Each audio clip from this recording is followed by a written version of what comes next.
ಮಹದೇವಪುರ ವಿಧಾನಸಭಾ ಕ್ಷೇತ್ರದ ಕೊಡತಿ ಗ್ರಾಮ ಪಂಚಾಯಿತಿ ವ್ಯಾಪ್ತಿಯಲ್ಲಿರುವ ಬೆಂಗಳೂರು ಮಹಾನಗರ ಸಾರಿಗೆ ಸಂಸ್ಥೆ ಪೂರ್ವ ವಲಯ ಘಟಕ 42ರಲ್ಲಿ ಸಾರಿಗೆ ನೌಕರರ ವತಿಯಿಂದ ಡಾಕ್ಟರ್ ಬಿಆರ್ ಅಂಬೇಡ್ಕರ್ ಅವರ 134ನೇ ಜಯಂತ್ಯುತ್ಸವ ಕಾರ್ಯಕ್ರಮವನ್ನು ಹಮ್ಮಿಕೊಳ್ಳಲಾಗಿತ್ತು. ಇನ್ನು ಡಾಕ್ಟರ್ ಬಿಆರ್ ಅಂಬೇಡ್ಕರ್ ಅವರ ಜಯಂತ್ಯುತ್ಸವ ಅಂಗವಾಗಿ ಅಂಬೇಡ್ಕರ್ ಅವರ ಪ್ರತಿಭೆಗೆ ಗಣ್ಯರು ಪುಷ್ಪನಮನ ಮತ್ತು ದೀಪವನ್ನು ಹಚ್ಚುವ ಮುಖೇನ ಕಾರ್ಯಕ್ರಮಕ್ಕೆ ಚಾಲನೆ ನೀಡಲಾಯಿತು. ಇನ್ನು ಅಂಬೇಡ್ಕರ್ ಅವರ ಜಯಂತಿಯ ಅಂಗವಾಗಿ ಬೆಂಗಳೂರು ಮಹಾನಗರ ಸಾರಿಗೆ ಸಂಸ್ಥೆ ಪೂರ್ವ ವಲಯ ಘಟಕ 42ರ ಸಿಬ್ಬಂದಿಗಳ ಮಕ್ಕಳಿಗೆ ಪ್ರತಿಭಾ ಪುರಸ್ಕಾರ ಹಾಗೂ ಸರ್ಕಾರಿ ಶಾಲಾ ಮಕ್ಕಳಿಗೆ ಪುಸ್ತಕ ವಿತರಣೆ ಮಾಡಲಾಯಿತು. ಇನ್ನು ಕಾರ್ಯಕ್ರಮದಲ್ಲಿ ಘಟಕದ ವ್ಯವಸ್ಥಾಪಕರಾದ ರವಿ ಚೌಹಾಣ್, ಕಾಂಗ್ರೆಸ್ ಪಕ್ಷದ ಮುಖಂಡರಾದ ಕೆಆರ್ ರಮೇಶ್, ಕೊಡತಿ ಗ್ರಾಮ ಪಂಚಾಯಿತಿ ಪ್ರಭಾರ ಅಧ್ಯಕ್ಷ ಮಂಜುನಾಥ್, ಸದಸ್ಯರಾದ ನಾರಾಯಣಸ್ವಾಮಿ, ಸತೀಶ್, ರಘು, ಕೆಎಂ ರವಿ, ನಂಜುಂಡರೆಡ್ಡಿ, ಸಂಪತ್ ಕುಮಾರ್, ಗುರುಸ್ವಾಮಿ, ಸಂತೋಷ್, ಹೋರಾಟಗಾರರಾದ ರಾವಣ, ಜಿ ನಾಗರಾಜು, ಡಿಎಸ್ಎಸ್ ಮಂಜುನಾಥ್, ಚಿಕ್ಕತಿಮ್ಮಯ್ಯ, ಸಂಚಾರಿ ನಿರೀಕ್ಷಕರಾದ ಕೃಷ್ಣಮೂರ್ತಿ, ಶರಣಬಸಪ್ಪ, ಭದ್ರತಾ ಶಾಖೆಯ ಅಹವಾಲ್ದಾರ್ ಶ್ರೀರಾಮುಲು, ಲೇಖ ವ್ಯವಸ್ಥಾಪಕರಾದ ಶಿವಾನಂದ್ ಹಾಗೂ ಘಟಕದ ಎಲ್ಲ ಸಿಬ್ಬಂದಿ ವರ್ಗದವರು ಹಾಜರಿದ್ದರು. ಬಹುಜನ ನಾಯಕ ಜೈ ಭೀಮ ಅಮರಗೊಳಿಸುವೆವು ನಿನ್ನ ನಾಮ. ಬಹುಜನ ನಾಯಕ ಜೈ ಭೀಮ ಅಮರಗೊಳಿಸುವೆವು ನಿನ್ನ ನಾಮ. ನಾಗಕುಲದ ನನ್ನವರ ಚರಿತೆಯ ನಾಳಿನ ಪುಟದಲ್ಲಿ ಬರೆಯುವೆವು. ನಾಗಕುಲದ ನನ್ನವರ ಚರಿತೆಯ ನಾಳಿನ ಪುಟದಲ್ಲಿ ಬರೆಯುವೆವು. ನಾಡಿನುದ್ದಕ್ಕೂ ನೀಲಿ ಬಾವುಟ ಅಭಿಮಾನದಿ ಎತ್ತಿಡಿಯುವೆವು. ನಾಡಿನುದ್ದಕ್ಕೂ ನೀಲಿ ಬಾವುಟ ಅಭಿಮಾನದಿ ಎತ್ತಿಡಿಯುವೆವು. ಶಪಥ ಕೈಯುವೆವು ಇನ್ನೇನೆ ಈ ದೇಶ ಆಳುವೆವು ನಿನ್ನಾಣೆ. ಶಪಥ ಕೈಯುವೆವು ಇನ್ನೇನೆ ಈ ದೇಶ ಆಳುವೆವು ನಿನ್ನಾಣೆ. ಬಹುಜನ ನಾಯಕ ಜೈ ಭೀಮ ಅಮರಗೊಳಿಸುವೆವು ನಿನ್ನ ನಾಮ. ಬಹುಜನ ನಾಯಕ ಜೈ ಭೀಮ ಅಮರಗೊಳಿಸುವೆವು ನಿನ್ನ ನಾಮ. ಇಂದು ಬದಿನ್ನು ನೀವು ತಂದರತ ಸಾಗುತ್ತಿಹೆವು ಮುಂದೊಯ್ಯುತ್ತ. ಇಂದು ನೀವು ನೀ ತಂದರತ ಸಾಗುತ್ತಿಹೆವು ಮುಂದೊಯ್ಯುತ್ತ. ಒಡೆದ ಜಾತಿಗಳ ಒಂದು ಮಾಡುತ್ತ ದೇಶ ಆಳುವೆವು ನಗು ನಗುತ್ತ. ಶಪಥ ಕೈಯುವೆವು ಇನ್ನೇನೆ ಈ ದೇಶ ಆಳುವೆವು ನಿನ್ನಾಣೆ. ಶಪಥ ಕೈಯುವೆವು ಇನ್ನೇನೆ ಈ ದೇಶ ಆಳುವೆವು ನಿನ್ನಾಣೆ. ಬಹುಜನ ನಾಯಕ ಜೈ ಭೀಮ ಅಮರಗೊಳಿಸುವೆವು ನಿನ್ನ ನಾಮ. ಬಹುಜನ ನಾಯಕ ಜೈ ಭೀಮ ಅಮರಗೊಳಿಸುವೆವು ನಿನ್ನ ನಾಮ. ಈ ವೇದಿಕೆ ಮೂಲಕ ತಮ್ಮೆಲ್ಲರಿಗೂ ಸಹ ಭೀಮ ವಂದನೆಗಳನ್ನ ಸಲ್ಲಿಸ್ತಾ ಇದ್ದೀವಿ. ನಾವಿವತ್ತು ದೇಶದಾದ್ಯಂತ ಡಾಕ್ಟರ್ ಬಿ ಆರ್ ಅಂಬೇಡ್ಕರ್ ಅವರ ಜಯಂತಿಯನ್ನು ಮಾಡ್ತಾ ಇದ್ದೀವಿ.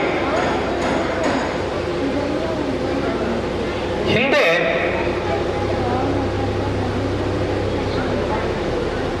ನಮ್ಮ ಭಾರತ ದೇಶದಲ್ಲಿದ್ದಂತಹ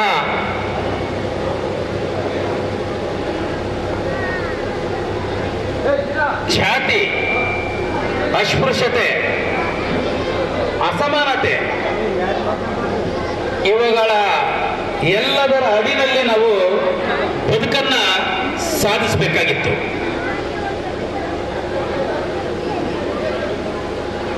ಇದರ ಎಲ್ಲರ ಮಧ್ಯದಲ್ಲಿ ಬಹಳಷ್ಟು ಸಾವಿರಾರು ವರ್ಷಗಳ ಹಿಂದೆ ನಾವು ವಿದ್ಯಾವಂಚಿತರಾಗಿದ್ದೀವಿ, ನೌಕರಿಯಿಂದ ವಂಚಿತರಾಗಿದ್ದೀವಿ, ಒಂದು ಗುಡಿಗೂ ಹೋಗಂಗಿರಲಿಲ್ಲ, ಒಂದು ಸಮಾನವಾದಂತಹ ಹಕ್ಕನ್ನ ಅದರ ಬಗ್ಗೆ ನಮಗೆ ಅರಿವೇ ಇರಲಿಲ್ಲ. ಇವು ಎಲ್ಲದಕ್ಕೂ ಇವತ್ತು ನಾವು ಸಮಾನತೆಯಿಂದ ಎಲ್ಲರೂ ಸಮಾನ ಹಕ್ಕನ್ನ, ಸ್ಥಾನಮಾನವನ್ನ ಏನಾದರೂ ಇವತ್ತು ನಾವು ಈ ಭೂಮಿ ಮೇಲೆ ಕಂಡಿದ್ದೀವಿ ಅಂದರೆ ಇದಕ್ಕೆ ಒಬ್ಬರು ಕಾರಣಕರ್ತರಿದ್ದಾರೆ. ಆ ಕಾರಣಕರ್ತರೇ ಡಾಕ್ಟರ್ ಬಿ ಆರ್ ಅಂಬೇಡ್ಕರ್ ಅವರು. ಡಾಕ್ಟರ್ ಬಿ ಆರ್ ಅಂಬೇಡ್ಕರ್ ಅವರು ಅನುಭವಿಸಿರ್ತಕ್ಕಂಥ ಅಪಮಾನ, ಅವಮಾನಗಳು ಒಂದಲ್ಲ ಎರಡಲ್ಲ. ಬಾಲ್ಯದ ವಯಸ್ಸಿನಲ್ಲಿ ವಿದ್ಯೆಯನ್ನು ಕಲಿಯಲು ಶಾಲೆಗೆ ಹೋದಾಗ ಈಗ ನಾವು ಶಾಲೆಯಲ್ಲಿ ಕೂತ್ಕೊಳ್ತೀವಲ್ಲ, ಎಲ್ಲ ಒಟ್ಟಾಗಿ ಹಾಗೆ ಕುಳ್ರಂಗಿಲ್ಲ.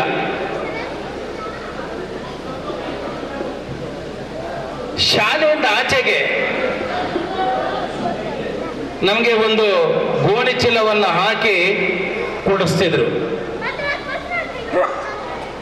ಜಾತಿ ರಾಜಕಾರಣ, ಅಸ್ಪೃಶ್ಯತೆ ತುಂಬಿ ತುಳುಕಾಡ್ತಿತ್ತು. ಮಗು ಬಾಲಕನಾಗಿದ್ದಾಗ ಡಾಕ್ಟರ್ BR ಅಂಬೇಡ್ಕರ್ ಅವರು ಶಾಲೆಗೆ ಹೋದಾಗ ಬಹಳ ಹಿಂದೆ ಕೂಡಿಸಿರ್ತಾರೆ.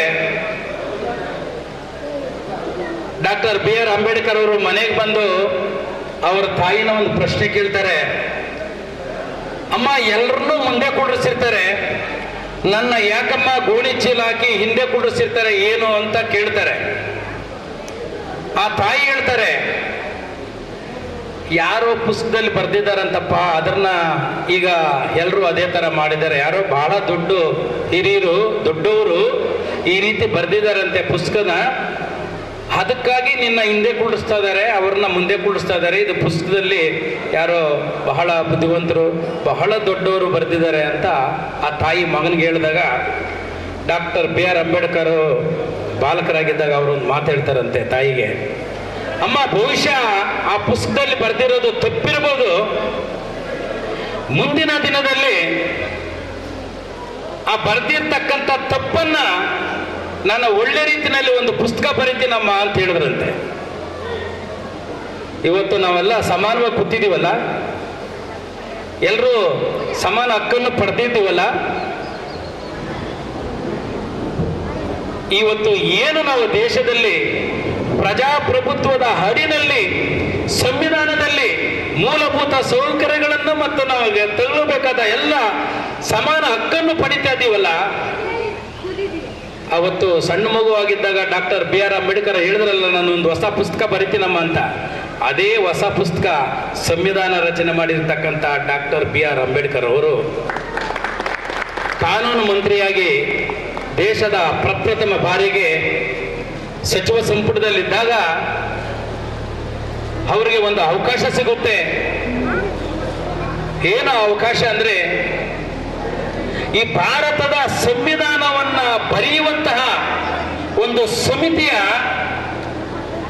ಅಧ್ಯಕ್ಷರಾಗುವಂತಹ ನೇತೃತ್ವವನ್ನು ವಹಿಸಿಕೊಳ್ತಕ್ಕಂತಹ ಒಂದು ಬಹುಮುಖ್ಯ ಪಾತ್ರ ಡಾಕ್ಟರ್ BR ಅಂಬೇಡ್ಕರ್ ಅವರು. ವಿದ್ಯೆಗೆ ಒಡೆಯನಾಗ ಹಕ್ಕಿರ್ಲಿಲ್ಲ ನಮಗೆ,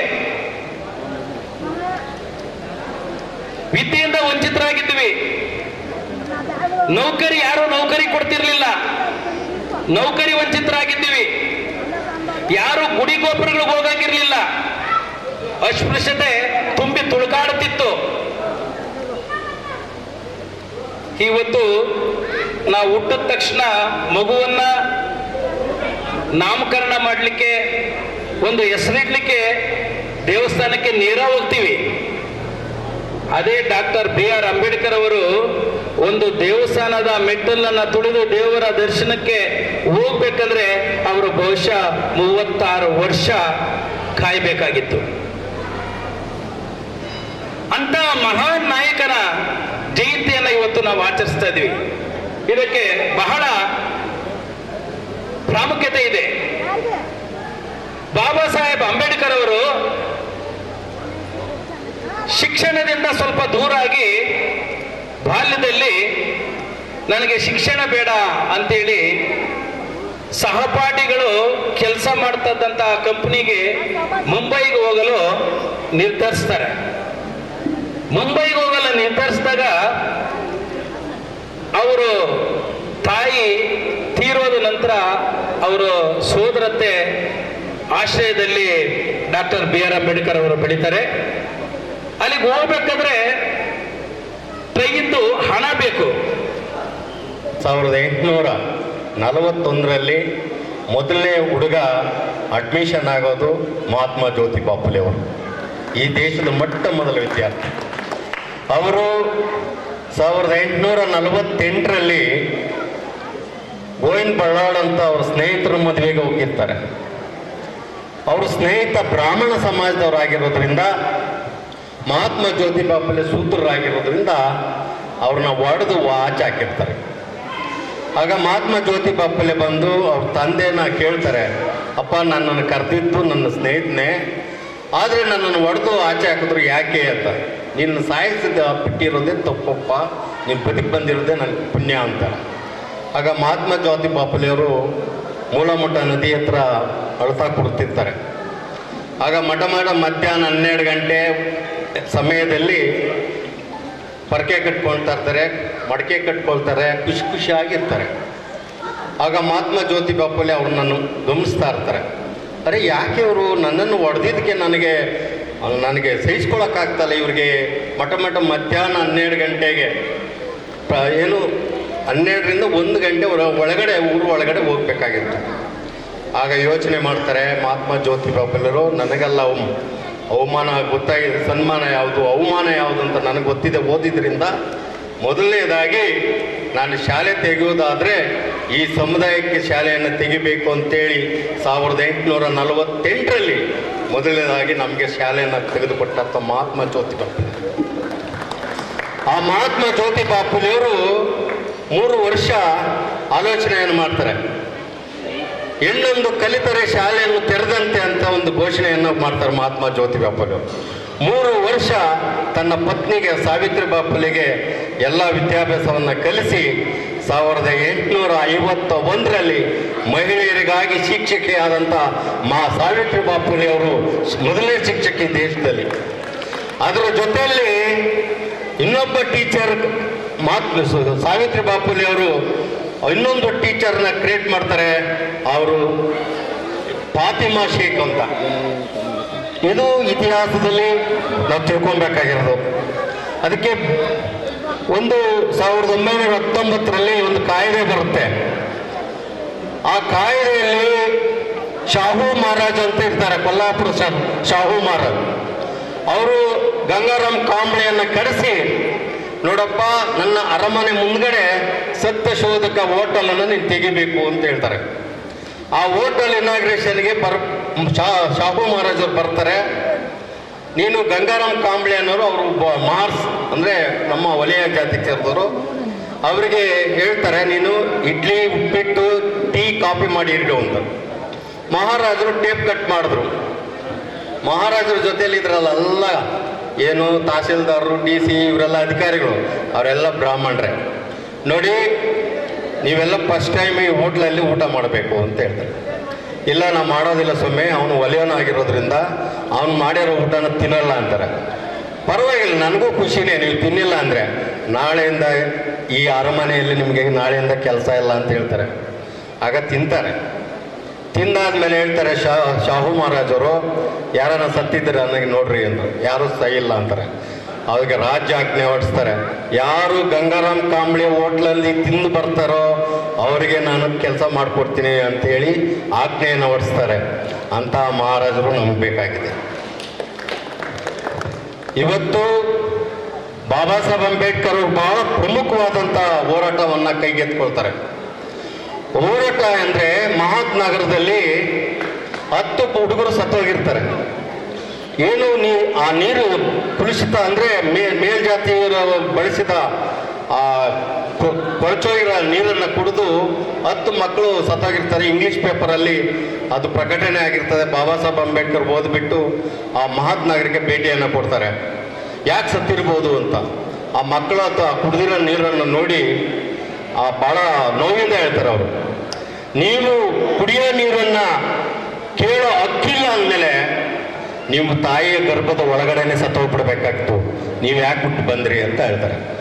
ಆಗ ಬಾಬಾ ಸಾಹೇಬ್ ಅಂಬೇಡ್ಕರ್ ಅವರು ಮಹಾತ್ನಗರದ ಚೌಡರ್ ಕೆರೆ ಹೋರಾಟವನ್ನು ಕೈಗೆತ್ಕೊಳ್ತಾರೆ.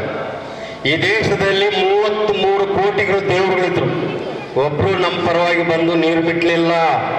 ಬಾಬಾ ಸಾಹೇಬ್ ಅಂಬೇಡ್ಕರ್ ಅವರು 1927 ಮಾರ್ಚ್ 20ನೇ ತಾರೀಕು ಚೌಡರ್ ಕೆರೆಯನ್ನು ನೀರನ್ನು ಮುಟ್ಟುವ ಮುಖಾಂತರ ನಾವು ಈ ದೇಶದ ನೀರು ಮುಟ್ಟಿದ್ದೀವಿ ಅಂತೇಳಿ ಮೆಸೇಜನ್ನು ಕೊಟ್ಟವರು ಬಾಬಾ ಸಾಹೇಬ್ ಅಂಬೇಡ್ಕರ್ ಅವರು. ಬಂಧುಗಳೇ, ಆಗ 1927ರಲ್ಲಿ ಬಾಂಬೆ ಕೋರ್ಟಲ್ಲಿ ಸ್ಟೇ ತರ್ತಾರೆ, ಅಸ್ಪೃಶ್ಯರು ನೀರು ಮುಟ್ಬಿಟ್ಟಿದ್ದಾರೆ ಅಂತ. ಬಾಬಾ ಸಾಹೇಬ್ ಅಂಬೇಡ್ಕರ್ ಅವ್ರು ಬಿಡೋದಿಲ್ಲ. ಬಾಂಬೆ ಕೋರ್ಟಲ್ಲಿ ಅರ್ಜಿಯನ್ನು ಹಾಕ್ತಾರೆ. ಅರ್ಜಿ ಹಾಕಿ ಯಾವ ಸಾರ್ವಜನಿಕ ಕೆರೆಗಳು ಆಗಿರ್ಬೋದು, ಬಾವಿಗಳಿಗಾಗಿರ್ಬೋದು, ನಮ್ಮ ಜನ ಎಲ್ಲ ನೀರನ್ನು ಮುಟ್ಟಬೇಕು ಅಂತೇಳಿ 1930ರಲ್ಲಿ ಕೋರ್ಟಲ್ಲಿ ಗೆದ್ಕೊಂಡ್ಬಂದು ನಮ್ಮ ದೇಶಕ್ಕೆ ನೀರನ್ನು ಮುಟ್ಟುವ ಕಾರ್ಯಕ್ರಮವನ್ನು ನಮಗೆ ಹಕ್ಕನ್ನು ಕೊಡಿಸಿದ್ರು ಬಾಬಾ ಸಾಹೇಬ್ ಅಂಬೇಡ್ಕರ್ ಅವರು. ಆಮೇಲೆ ನಾವು ವಿಶೇಷವಾಗಿ ಇಲ್ಲಿ ಮೆಂಬರ್ಗಳಿದ್ದೀರಿ, ಚೇರ್ಮನ್ಗಳಾಗಿದ್ದೀರಿ, ಜಿಲ್ಲಾ ಪಂಚಾಯತ್ ಮೆಂಬರ್ ಆಗಿದ್ದೀರಿ. ನಾವು ಅದನ್ನು ತಿಳ್ಕೊಬೇಕಾಯ್ತು. ಫಸ್ಟು ಈ ದೇಶದಲ್ಲಿ 4600 ಮತ ಮಾತ್ರ ಇತ್ತು. ಆಗ ಬಾಬಾ ಸಾಹೇಬ್ ಅಂಬೇಡ್ಕರ್ ಅವರು 1930ರಲ್ಲಿ ರೌಂಡ್ ಟೇಬಲ್ ಕಾನ್ಫರೆನ್ಸಲ್ಲಿ ಮಾತಾಡುವಾಗ, ಇಲ್ಲ, ನೀವು ಈ ದೇಶಕ್ಕೆ ಕೊಡುವಂಥ ಅಸ್ತ್ರ ಏನಂದ್ರೆ ಓಟಿನ ಪವರನ್ನು ಕೊಡಬೇಕು ಅಂತೇಳಿ ಮಾತಾಡ್ತಾರೆ. ಆಗ 1930ರಲ್ಲಿ ಅಮೆಂಡ್ಮೆಂಟ್ ಪಾಸ್ ಆಗ್ತದೆ. 2ನೇ ದುಂಡು ಮೇಜಿನ ಪರಿಷತ್ತಿಗೆ ಗಾಂಧೀಜಿ ಹೋಗಿರ್ತಾರೆ. ಇದು ಬಹಳ ಸೂಕ್ಷ್ಮವಾಗಿ ಅರ್ಥ ಮಾಡ್ಕೊಬೇಕು ನೀವು. ಬಾಬಾ ಸಾಹೇಬ್ ಅಂಬೇಡ್ಕರ್ ಅವರು ಓಟಿನ ಅಧಿಕಾರವನ್ನ ಕೊಟ್ಟಿದ್ದಾರೆ, ಕೇಳಿದ್ದಾರೆ. ನನಗೆ ಖುಷಿ ಆಯ್ತು. ಆದರೆ SLC ಮಾತ್ರ ಓದಿರೋರು ಮಾತ್ರ ಕೊಡಿ ಅಂತ ಹೇಳಿದ್ರು. ನೀವು ಗಮನಿಸಿ, 1932ರಲ್ಲಿ ನಮ್ಮ ಜನ ಎಷ್ಟು ಜನ SLC ಮಾಡಿರ್ತಾರೆ? ಮಾಡಿದ್ರೆ ಸಾಧ್ಯನೇ ಇಲ್ಲ. ಆಗ ಬಾಬಾ ಸಾಹೇಬ್ ಅಂಬೇಡ್ಕರ್ ಹೇಳ್ತಾರೆ, ಈ ದೇಶದಲ್ಲಿ ಸಮಾನತೆ ಬೇಕಾಗಿದ್ರೆ ಹೆಣ್ಣು ಮಕ್ಕಳಿಗೂ ಓಟನ್ನು ಕೊಡಬೇಕು ಅಂತ ಹೇಳಿದಾಗ ಗಾಂಧೀಜಿ ಕೊಡಬಾರ್ದು ಅಂತ ಹೇಳ್ತಾರೆ. ಹೆಣ್ಣು ಮಕ್ಕಳು ಕೊಡಬಾರ್ದು ಓಟಿನ ಪವರ್ ಅಂತ ಹೇಳ್ತಾರೆ. ಬಾಬಾ ಸಾಹೇಬ್ ಅಂಬೇಡ್ಕರ್ ಅವರು ರಾಮ್ಸೆ ಮ್ಯಾಕ್ಡೊನಾಲ್ಡ್ ಅವ್ರ ಹತ್ರ ವಾದ ಮಾಡಿ 1935ರಲ್ಲಿ ಮಹಿಳೆಯರಿಗೂ ಪುರುಷರಿಗೆ ಸಮನಾಗಿ ಓಟನ್ನ ಅಧಿಕಾರವನ್ನು ತಂದುಕೊಟ್ಟಂತ ಬಾಬಾ ಸಾಹೇಬ್ ಅಂಬೇಡ್ಕರ್ ಇವತ್ತು ನಾವು ಗಮನಿಸಿ, ನೆಲ್ಸನ್ ಮಂಡಲ ದಕ್ಷಿಣ ಆಫ್ರಿಕಾದಲ್ಲಿ ಓಟಿನ ಪವರನ್ನು ಕೇಳಿದಕ್ಕಾಗಿ 28 ವರ್ಷ ಜೈಲಲ್ಲಿ ಹಾಕ್ತಾರತ್ನ ನೆಲ್ಸನ್ ಮಂಡಲನ. ಆದರೆ ನಮಗೆ ಈಗೀಗ ಬಾಬಾ ಸಾಹೇಬ್ ಅಂಬೇಡ್ಕರ್ ಒಂದು ತೊಟ್ಟು ರಕ್ತ ಇಲ್ದ್ರ ನಮಗೆ ಓಟ್ ಕೊಡಿಸಿದ್ರಲ್ಲ, ನಾವೇನಾಗಿದ್ವಿ? ಬಾಬಾ ಸಾಹೇಬ್ ಅಂಬೇಡ್ಕರ್ ಹೇಳಿದ್ರು, ಓಟ್ ಅನ್ನೋದು ನಿಮ್ಮ ಮಗಳಿದ್ದಂಗೆ, ತಾಯಿ ಇದ್ದಂಗೆ, ನಿನ್ನ ಹೆಂಡತಿ ಇದ್ದಂಗೆ, ಅದ್ರ ಮಾರಾಟ ಮಾಡಬೇಡ್ರಿ ಅಂತ ಹೇಳಿದ್ರು. ಯಾರು ಯಾವ ಸಮಾಜ ಓಟನ್ನು ಮಾರ್ಕೊಳ್ತಾರೋ ಆ ಸಮಾಜ ಉದ್ಧಾರ ಆಗಲ್ಲ ಅಂತ ಹೇಳಿದ್ರು ಬಾಬಾ ಸಾಹೇಬ್ ಅಂಬೇಡ್ಕರ್ ಅವರು. ಇವತ್ತು ಬಾಬಾ ಸಾಹೇಬ್ ಅಂಬೇಡ್ಕರ್ ಅವರು, ನೀವು ಇನ್ನೊಂದು ರಮೇಶ್ ಸರ್ ಹೇಳಿದ್ರು, RPಯನ್ನು ಕಟ್ಟಿದವರು ಬಾಬಾ ಸಾಹೇಬ್ ಅಂಬೇಡ್ಕರ್ ಅವರು ಅಂತ. ಇಡೀ ವರ್ಲ್ಡಲ್ಲಿ ಎಕನಾಮಿಕ್ ಮತ್ತು ರೂಪಾಯಿ ಸಮಸ್ಯೆ ಅಂತೇಳಿ ಡಾಕ್ಟರೇಟ್ ಪಡೆದಿದ್ದು ವರ್ಲ್ಡಲ್ಲಿ ಬಾಬಾ ಸಾಹೇಬ್ ಅಂಬೇಡ್ಕರ್ ಅವರು. 1935 ಏಪ್ರಿಲ್ 1ನೇ ತಾರೀಕು ರಿಸರ್ವ್ ಬ್ಯಾಂಕ್ ಆಫ್ ಇಂಡಿಯಾನ ಸ್ಥಾಪನೆ ಮಾಡಿದ್ರು. ಆದರೆ ನೋಟಲ್ಲಿ ಯಾರಿಗೂ ಫೋಟೋ ಇರೋದು? ಗಾಂಧಿಗ ವಾಸನೆನೇ ಗೊತ್ತಿಲ್ಲ, ಆ ರೂಪಾಯಿ ಸಮಸ್ಯೆನೇ ಗೊತ್ತಿಲ್ಲ, ಆ ಡಿಗ್ರಿನೂ ಮಾಡಿಲ್ಲ. ಆದರೆ ನೋಟಲ್ಲಿ ಯಾರು ಫೋಟೋ ಇರೋದು? ಗಾಂಧಿ ಫೋಟೋ ಇದೆ. ಆದರೆ ಈ ಪ್ರಪಂಚದಲ್ಲಿ ಹೈಯೆಸ್ಟ್ ಕಾನೂನು ತಜ್ಞ ಇದ್ದಾರೆ ಅಂದ್ರೆ ಬಾಬಾ ಸಾಹೇಬ್ ಅಂಬೇಡ್ಕರ್ ಅವರು. ಅದರಲ್ಲಿ ಕೋರ್ಟ್ಗಳಲ್ಲಿ ಯಾರು ಫೋಟೋ ಇರೋದು? ಗಾಂಧೀಜಿ ಫೋಟೋ ಇರೋದು. ಇದು ನ್ಯಾಯನಾ? ನ್ಯಾಯ ಇದೆ ಇದು? ಅದಕ್ಕಾಗಿ ನಾವು ಬಾಬಾ ಸಾಹೇಬ್ ಅಂಬೇಡ್ಕರ್ ಅನ್ನು ಬಹಳ ಅಪೂರ್ಣವಾಗಿ ಮಾಡ್ಕೊಬೇಕು. ಇವತ್ತು ನೀವು ಎಷ್ಟು ಡಿಗ್ರಿಗಳು? 2 ಡಿಗ್ರಿ ಓದಿರೋ ಕೈ ಎತ್ರಿ ನೋಡೋಣ. ನಾನು ಇಷ್ಟು 2 ಡಿಗ್ರಿ ಮಾಡಿದ್ದೀನಿ ಅಂತ ಈ ಸಭೆಯಲ್ಲಿ ಹೇಳ್ರಿ, ಎತ್ರಿ ಯಾರಾದ್ರು? ಯಾರು ಇಲ್ಲಲ್ಲ. ಆದರೆ ಬಾಬಾ ಸಾಹೇಬ್ ಅಂಬೇಡ್ಕರ್ ಅವರು ಪ್ರಪಂಚದಲ್ಲಿ 32 ಡಿಗ್ರಿಗಳನ್ನು ಓದಂತ ಏಕೈಕ ವ್ಯಕ್ತಿ ಅಂದರೆ ಬಾಬಾ ಸಾಹೇಬ್ ಅಂಬೇಡ್ಕರ್ ಅವರು. ಮೊನ್ನೆ ಕೆನಡಾದಲ್ಲಿ ಅಂಬೇಡ್ಕರ್ ಜಯಂತಿಯನ್ನ ಮಾಡಿದ್ರು. ಏನಂತ ಮಾಡಿದ್ರು ಗೊತ್ತಾ?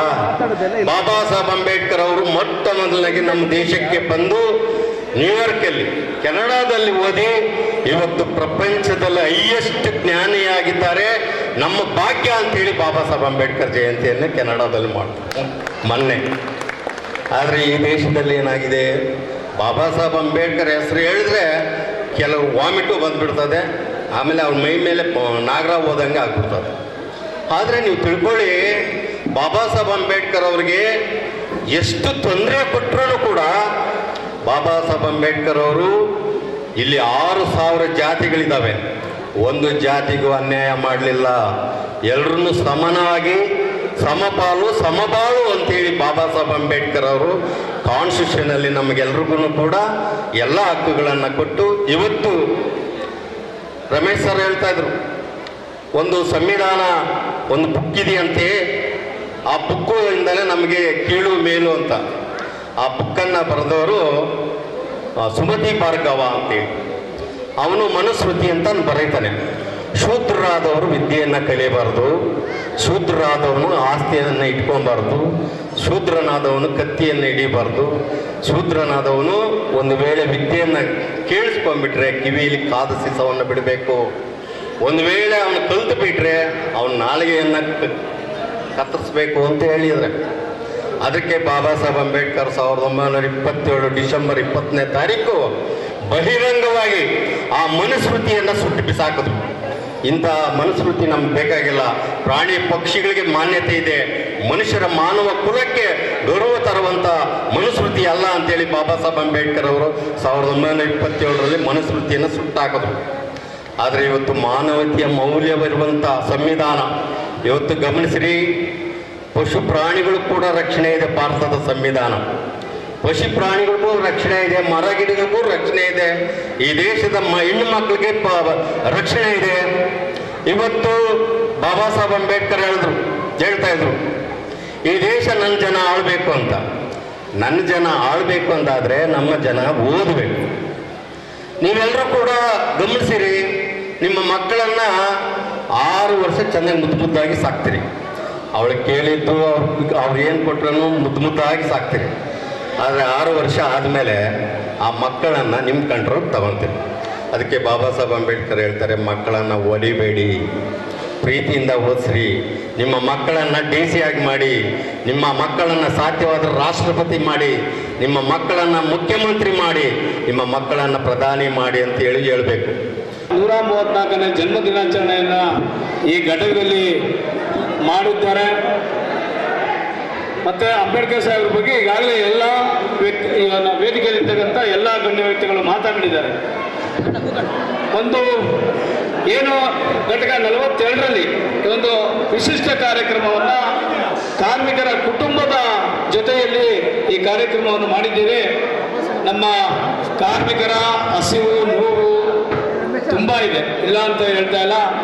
ಆ ಹಸಿವು ನೋವು ಬೇಗ ಮುಗಿಯುವ ಒಂದು ಸಂದರ್ಭ ಬಂದಿದೆ. ನಿನ್ನೆ ತಾನೇ ಒಂದು ಸಭೆ ಆಗಿದೆ. ಮುಂದಿನ ಸಭೆಯಲ್ಲಿ ನಮ್ಮ ಬೇಡಿಕೆಗಳು ಈಡೇರ್ತವೆ. ದಯಮಾಡಿ ಯಾರು ಅನ್ಯತಾ ಭಾವಿಸಬೇಡಿ. ಈಗಾಗಲೇ ಸಚಿವರು ಅದಕ್ಕೆ ಒಂದು ರೂಪನ ಕೊಟ್ಟಿದ್ದಾರೆ. ಮುಂದಿನ ಸಭೆಯಲ್ಲಿ ಆಗುವ ವಿಶ್ವಾಸ ಇದೆ. ಏನು ನಾವು ದೂರ ದೂರ ಊರಿಂದ ಬಂದು ಘಟಕದಲ್ಲಿ ಅಂಬೇಡ್ಕರ್ ಸಾಹೇಬರು ಕೊಟ್ಟಂಥ ಸರ್ಕಾರಿ ಕೆಲಸ ಏನು ಸಂವಿಧಾನದ 16/4ರಲ್ಲಿ ಸರ್ಕಾರಿ ಕೆಲಸವನ್ನು ತಗೊಂಡು ಬಂದು ತಾವಿಲ್ಲಿ ಕರ್ತವ್ಯ ನಿರ್ವಹಿಸ್ತಿದ್ದೀರ. ತಾಯಂದಿರಲ್ಲಿದ್ದೀರಿ. ಈ ಒಂದು ಕೆಲಸ ನೀವು ಬೆಂಗಳೂರು ಬರೋಕ್ಕೆ ಕಾರಣ ಏನಪ್ಪ ಅಂತಂದರೆ, ಅಂಬೇಡ್ಕರ್ ಸಾಹೇಬರು ಸಂವಿಧಾನದಲ್ಲಿ ಕೊಟ್ಟಂಥ ಅವಕಾಶದಿಂದ ಈ ಸಂಸ್ಥೆಯಲ್ಲಿ ಕೆಲಸ ತಗೊಂಡು ಬಂದು ಇವತ್ತು ಅಂಬೇಡ್ಕರ್ ಸಾಹೇಬರ ಜಯಂತಿಯನ್ನು ತಾವು ನೋಡ್ತಿದ್ದೀರಿ. ಇದೊಂದೇ ಅಲ್ಲ, ಅಂಬೇಡ್ಕರ್ ಸಾಹೇಬರು ಕೇವಲ ಪರಿಶಿಷ್ಟ ಜಾತಿ ಪರಿಶಿಷ್ಟ ಪಂಗಡಕ್ಕೆ ಮೀಸಲಾತಿ ಕೊಡಲಿಲ್ಲ, ಹಿಂದುಳಿದ ವರ್ಗಗಳಿಗೂ ಸಹ ಮೀಸಲಾತಿ ಕೊಟ್ಟರು. ಯಾರು ಮೀಸಲಾತಿಯ ವಿರೋಧಿ ಇದ್ರು ಅವ್ರಿಗೂ 10% ಕೊಟ್ಟರು. ತಾವು ಏನು SC ST ಅವರೇ ಮಾಡಬೇಕು, ಇದನ್ನು ಬಿಡಿ ಅಂದ್ಬಿಟ್ಟು ಕೆಲವಾರು ವರ್ಗದವರು ತಾವು ಇದು ಏನ ದಲಿತರ ಕಾರ್ಯಕ್ರಮ ಅಂತ ತಿಳ್ಕೊಂಡಿರ್ಬೋದು. ಇಲ್ಲ, ತಾವೇನು ಈ ಸಂಸ್ಥೆಗೆ ಕ್ಯಾಟಗರಿ 1 ಸರ್ಟಿಫಿಕೇಟ್ ಹಾಕಿದ್ದೀರಾ, ಕ್ಯಾಟಗರಿ 2A ಹಾಕಿದ್ದೀರಾ, ಕ್ಯಾಟಗರಿ 3B ಹಾಕಿದ್ದೀರಾ, ಮತ್ತೆ ಹಿಂದುಳಿದ ವರ್ಗದಿಂದ 10% ಆಯ್ಕೆಯಾಗಿ ಬಂದಿದ್ದೀರಾ. ಅದಕ್ಕೆ ಕಾರಣ ಬಾಬಾ ಸಾಹೇಬ್ ಅಂಬೇಡ್ಕರ್ ಅವರ ಹೊರತು ಬೇರೆ ಯಾರೂ ಅಲ್ಲ. ಇದೆ, ನಮ್ಮ ಹಸಿವು ನೋವಿದೆ, ಮತ್ತೊಂದಿದೆ, ಎಲ್ಲ ಇದೆ. ಮಕ್ಕಳು ಕೂತಿದ್ದೀರಾ, ತಾಯಂದಿರು ನೀವು ಕೂತಿದ್ದೀರಿ. ನೀವಿಲ್ಲಿ ಕೂತಿರೋಕ್ಕೆ ಕಾರಣ ಅಂಬೇಡ್ಕರ್ ಸಾಹೇಬರು. ಬಾಬಾ ಸಾಹೇಬರ 134ನೇ ಜನ್ಮದಿನದ ಶುಭಾಶಯಗಳನ್ನು ಸಲ್ಲಿಸ್ತಾನೆ. ಬಂಧುಗಳೇ, ಈಗಾಗಲೇ ನಮ್ಮ ಹಲವಾರು ನಾಯಕರು ಬಾಬಾ ಸಾಹೇಬರ ವಿಚಾರಧಾರೆಗಳನ್ನು ಮತ್ತು ಅವರ ಹೋರಾಟದ ದಿನಗಳನ್ನು ಬಹಳ ಬಿಡಿಬಿಡಿಯಾಗಿ ನಮಗೆ ನೆನಪು ಮಾಡಿಕೊಟ್ಟಿದ್ದಾರೆ. ಬಂಧುಗಳೇ, ಬಾಬಾ ಸಾಹೇಬ್ ಅಂಬೇಡ್ಕರ್ ಅವರು 1891ರಲ್ಲಿ ಹುಟ್ಟಿ ಶೋಷಣೆಯಿಂದನೇ ತಮ್ಮ ಜೀವನ ಪ್ರಾರಂಭ ಆಗ್ತಾ ಇದೆ. ನಂತರ 1916ರಲ್ಲಿ ಅಮೆರಿಕದ ಕೊಲಂಬಿಯಾ ವಿಶ್ವವಿದ್ಯಾಲಯದಲ್ಲಿ ಕಾನೂನು ಪದವಿಯ ವ್ಯಾಸಂಗ ಮಾಡ್ತಾ ಇರ್ತಾರೆ. ಆ ಸಂದರ್ಭದಲ್ಲಿ ಮಾನವಶಾಸ್ತ್ರ ಎಂಬ ಒಂದು ವಿಚಾರದ ಸಂಕಿರಣದಲ್ಲಿ ಪ್ರಪಂಚದ ಅನೇಕ ದೇಶಗಳು ಆ ಒಂದು ವಿಚಾರದ ಸಂಕಿರಣಕ್ಕೆ ಭಾಗಿಯಾಗ್ತಾರೆ. ಆ ಸಂದರ್ಭದಲ್ಲಿ ಭಾರತದಿಂದ ಬಾಬಾ ಸಾಹೇಬರನ್ನ ಆಯ್ಕೆ ಮಾಡಿ ಕಳಿಸ್ತಾರೆ. ಆ ಒಂದು ವಿಚಾರ ಸಂಕಿರಣದಲ್ಲಿ ಪ್ರಪಂಚದ ನಾನಾ ಭಾಗಗಳಿಂದ ಬಂದಂಥ ಆ ದೇಶದ ಜನಪ್ರತಿನಿಧಿಗಳು ಆ ದೇಶದ ಅಭಿವೃದ್ಧಿ ಮತ್ತು ಅಲ್ಲಿನ ಸಂಪತ್ತಿನ ಬಗ್ಗೆ, ಅಲ್ಲಿನ ಆಡಳಿತ ವೈಖರಿಗಳ ಬಗ್ಗೆ ಭಾಳ ವಿಸ್ತಾರವಾಗಿ ಪ್ರಸ್ತಾಪ ಮಾಡ್ತಾ ಇರ್ತಾರೆ. ಇವೆಲ್ಲನ ಕಂಡಂತೆ ಬಾಬಾ ಸಾಹೇಬರು ಭಾಳ ನೋವನ್ನು ಪಡ್ತಾರೆ. ಬಾಬಾ ಸಾಹೇಬರ ಕೊನೆಯದಾಗಿ ಬಾಬಾ ಸಾಹೇಬರ ಸರದಿ ಬರುತ್ತೆ. ಭಾರತದ ಬಗ್ಗೆ ತಮ್ಮ ಅಭಿಪ್ರಾಯವನ್ನು ಮಂಡಿಸಿ ಅಂತ ಹೇಳಿದಾಗ ಬಾಬಾ ಸಾಹೇಬರು ಭಾಳ ನೋವಿನ ಒಂದು ಮಾತನ್ನು ಹೇಳ್ತಾರೆ. ನೀವು ಈ ದಿನ ಇವತ್ತು ಈ ಒಂದು ವಿಚಾರ ಸಂಕಿರಣದಲ್ಲಿ ನಿಮ್ಮ ದೇಶದ ಅಭಿವೃದ್ಧಿ ಬಗ್ಗೆ ಅನೇಕ ವಿಚಾರಗಳನ್ನು ನೀವು ಮಂಡನೆ ಮಾಡಿದ್ದೀರಾ. ನಾನು ಆ ವಿಚಾರಗಳನ್ನು ಕೇಳಿ ನನಗೆ ಭಾಳ ಸಂತೋಷ ಆಗ್ತಾ ಇದೆ. ಆದರೆ ಇವತ್ತು ನನ್ನ ದೇಶದ ಬಗ್ಗೆ ನಾನು ನನ್ನ ಅಭಿವೃದ್ಧಿನ ಹೇಳಬೇಕಾದ್ರೆ ಭಾಳ ನೋವನ್ನು ಉಂಟಾಗ್ತಾ ಇದೆ. ಕಾರಣ ಏನಪ್ಪ ಅಂತಂದರೆ, ಈ ದೇಶದಲ್ಲಿ ಅಭಿವೃದ್ಧಿಗಿಂತ ಮುಖ್ಯವಾಗಿ ಜಾತೀಯತೆ ಅನ್ನೋದು ಭಾಳ ದೊಡ್ಡವಾಗಿ ಬೆಳೆದುಕೊಂಡಿದೆ. ಈ ಜಾತೀಯತೆಯಿಂದ ಇಲ್ಲಿ ಮನುಷ್ಯನನ್ನಾಗಿ ಕಾಣದಿರ್ತಕ್ಕಂಥ ವ್ಯವಸ್ಥೆ ನಿರ್ಮಾಣವಾಗಿದೆ. ಆದ್ದರಿಂದ ನನ್ನ ದೇಶ ಕೇವಲ ಜಾತೀಯತೆಯಲ್ಲಿ ಮಾತ್ರ ಇವತ್ತು ಬಹಳ ದೊಡ್ಡದಾಗಿ ಬೆಳೆದಿದೆ ಅಂತ ಬಾಬಾ ಸಾಹೇಬರು ನೋವನ್ನು ವ್ಯಕ್ತಪಡಿಸ್ತಾರೆ. ತದನಂತರ ಬಂಧುಗಳೇ, ಬಾಬಾ ಸಾಹೇಬರು ಅನೇಕ ಹೋರಾಟಗಳನ್ನು ನಡೆಸ್ತಾರೆ.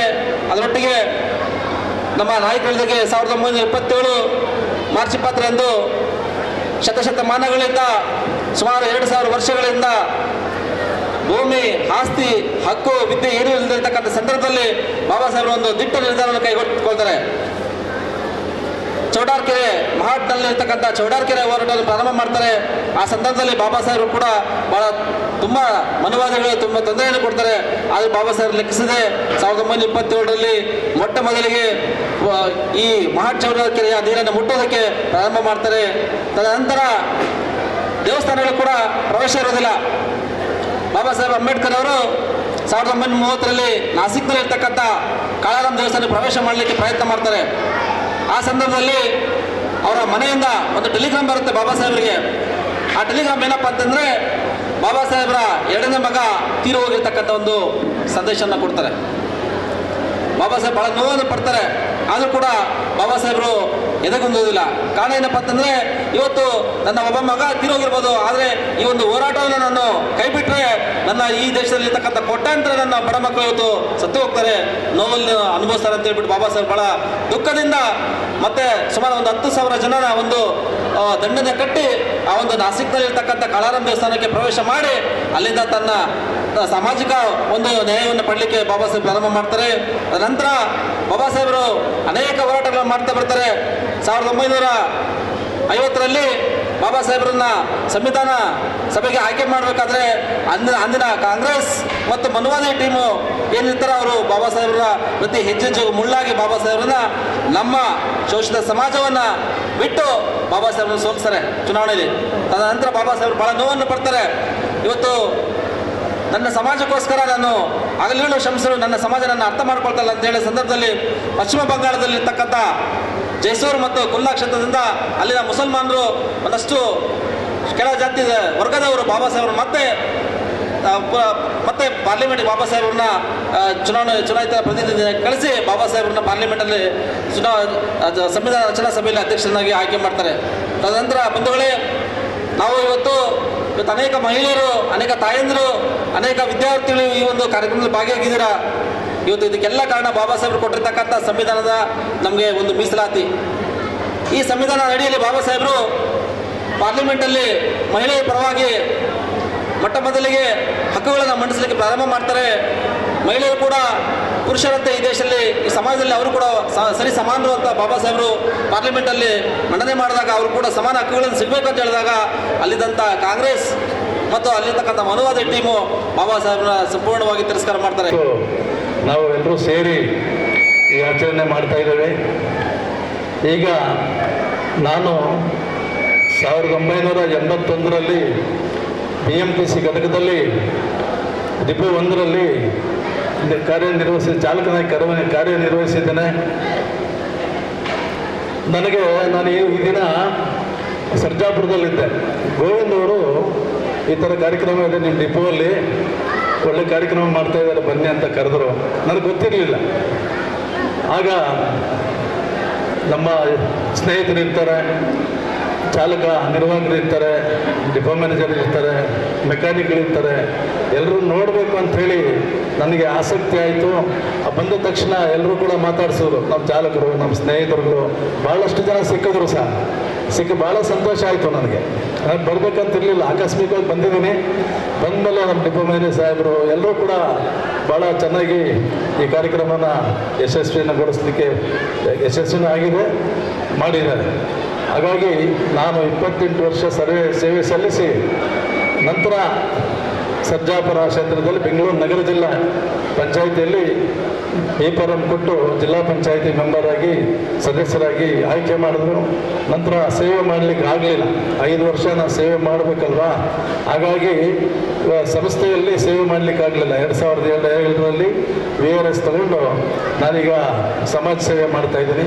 ಈ ಕಾರ್ಯಕ್ರಮಕ್ಕೆ ನನಗೂ ಕೂಡ ಗೋವಿಂದ ಪರವಾಗಿ ಎಲ್ಲರೂ ನೋಡಿದಂಗಾಯಿತು, ಭಾಳ ಸಂತೋಷ ಆಯಿತು. ಡಿಪೋ ನೋಡಿಲ್ಲ ಅವತ್ತು. ಖುಷಿಯಾಗಿ ಎಲ್ರಿಗೂ ನಾನು ಕರೆಸಿ ನೋಡಿ ಭಾಳ ಖುಷಿಯಾಗಿದ್ದಕ್ಕೆ ನಾನು ಭಾಳ ಸಂತೋಷ ಪಟ್ಟಿದ್ದೀನಿ. ಧನ್ಯವಾದ.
ನಮ್ಮ ಬೆಂಗಳೂರು ಮಹಾನಗರ ಸಾರಿಗೆ ಸಂಸ್ಥೆ ಪೂರ್ವ ವಿಭಾಗದ ಘಟಕ 42ರಲ್ಲಿ ಬೋಧಿಸತ್ವ ಬಾಬಾ ಸಾಹೇಬ್ ಅಂಬೇಡ್ಕರ್ ಅವರು ಏನು ಅಕ್ಷರವೇ ಜ್ಞಾನ ಇಲ್ಲದ ಈ ಒಂದು ಸಮುದಾಯಕ್ಕೆ ಮತ್ತು ಕಾರ್ಮಿಕರ ವಿಚಾರದಲ್ಲಿ ಕಾಯ್ದೆ ಕಾನೂನುಗಳನ್ನು ತಂದಂಥ ಮೂಲ ಪುರುಷನ ಮತ್ತು ಏನು ಮಹಿಳಾ ಒಂದು ಸಮಾನತೆ ತಂದಂಥ ಈ ಮಹಾನ್ ವಿಶ್ವಜ್ಞಾನಿಯ ಹುಟ್ಟುಹಬ್ಬವನ್ನು ಈ ದಿವಸ ಘಟಕದಲ್ಲಿ ಹಚ್ಚಿದ್ರು. ಏಪ್ರಿಲ್ 14 ಸಾಂಕೇತಿಕವಾಗಿ ಮಾಡಬೇಕು. ಇವತ್ತು ನಮ್ಮ ಅಧಿಕಾರಿಗಳು ಮತ್ತು ಇನ್ನಿತರ ಗಣ್ಯ ವ್ಯಕ್ತಿಗಳು ಸಿಗಲಾರ್ದು ಈ ದಿವಸ ಮಾಡಿದ್ದೀವಿ. ಈ ಒಂದು ಘಟಕ 42ರಲ್ಲಿ ಅದ್ಧೂರಿಯಾಗಿ ಕಾರ್ಯಕ್ರಮವನ್ನು ಒಂದು ಅರ್ಥಪೂರ್ಣವಾಗಿ ಮಾಡಿದ್ದಾರೆ. ಇದರ ಸಂದೇಶ ಅಂಬೇಡ್ಕರ್ ಸಾಹೇಬರು ನಮಗೇನು ಕೊಟ್ಟರು ಕೊಡುಗೆ, ಕಾರ್ಮಿಕರಿಗೆ ಏನು ಕೊಡುಗೆ ಕೊಟ್ಟರು, ಮಹಿಳೆಯರಿಗೆ ಏನು ಕೊಟ್ಟರು ಮತ್ತು ಈ ದೇಶಕ್ಕೆ ಏನು ಕೊಡುಗೆ ಅವರು ಕೊಟ್ಟಂಥ ಬೃಹತ್ ಸಂವಿಧಾನ. ಆ ಸಂವಿಧಾನದಡಿಯಲ್ಲಿ ಈ ದೇಶ ಕಾರ್ಯನಿರ್ವಹಿಸ್ತಾ ಪ್ರಪಂಚದಲ್ಲಿ ಅಭಿವೃದ್ಧಿಯ ಪಥದಲ್ಲಿದೆ. ಆ ಅಭಿವೃದ್ಧಿಯ ಪಥದಲ್ಲಿದ್ದ ಈ ಮಹಾನ್ ಶಿಲ್ಪಿಯ ಒಂದು ಮಹಾನ್ ಚೇತನನ ಒಂದು 134ನೇ ಜನ್ಮದಿನಾಚರಣೆ ಘಟಕದಲ್ಲಿ ಮಾಡಿದ್ದೀವಿ. ಅದು ನಮ್ಮ BMTCಯ ಹೆಮ್ಮೆಯ ಕಾರ್ಯಕ್ರಮ, ನಮ್ಮ BMTCಯ ಕೊಡುಗೆ. ಸರ್, ಇಂದು ಬೆಂಗಳೂರು ಮಹಾನಗರ ಸಾರಿಗೆ ಸಂಸ್ಥೆ ಘಟಕ 42ರಲ್ಲಿ ಡಾಕ್ಟರ್ ಬಾಬಾ ಸಾಹೇಬ್ ಅಂಬೇಡ್ಕರ್ ಅವರ 134ನೇ ಜನ್ಮದಿನೋತ್ಸವವನ್ನು ಕಾರ್ಮಿಕರು ಹಾಗೂ ನಮ್ಮ ಗ್ರಾಮ ಪಂಚಾಯಿತಿ ಅಧ್ಯಕ್ಷರಾದಂಥ ಮಂಜಣ್ಣ ಅವರು ಸಮ್ಮುಖದಲ್ಲಿ ಹಾಗೂ ನಮ್ಮ ಘಟಕ ವ್ಯವಸ್ಥಾಪಕರು ಸರ್ವ ಕಾರ್ಮಿಕರ ಸಹಾಯದೊಂದಿಗೆ ಕಾರ್ಯಕ್ರಮವನ್ನು ಅದ್ದೂರಿಯಾಗಿ ಆಚರಣೆ ಮಾಡಲಾಯಿತು. ಕಾರ್ಯಕ್ರಮದಲ್ಲಿ ಮುಖ್ಯವಾಗಿ ಕಾರ್ಮಿಕರ ಮಕ್ಕಳು 90%ಗಿಂತಲೂ ಹೆಚ್ಚು ಅಂಕ ಪಡೆದು ಪ್ರತಿಭಾ ಪುರಸ್ಕಾರವನ್ನು ಹಮ್ಮಿಕೊಳ್ಳಲಾಗಿತ್ತು. ಜೊತೆಗೆ ಸರ್ಕಾರಿ ಶಾಲಾ ಮಕ್ಕಳಿಗೂ ಪುಸ್ತಕ ವಿತರಣೆಯನ್ನು ಹಮ್ಮಿಕೊಂಡಿದ್ದೀವಿ. ಎಲ್ಲ ನಮ್ಮ ಎಲ್ಲ ವರ್ಗದ ಕಾರ್ಮಿಕರು ಸಹಮತದಿಂದ ಮತ್ತು ತನು ಮನಧನದಿಂದ ಸಹಕಾರ ಮಾಡಿದ್ದರಿಂದ ಕಾರ್ಯಕ್ರಮ ಯಶಸ್ವಿ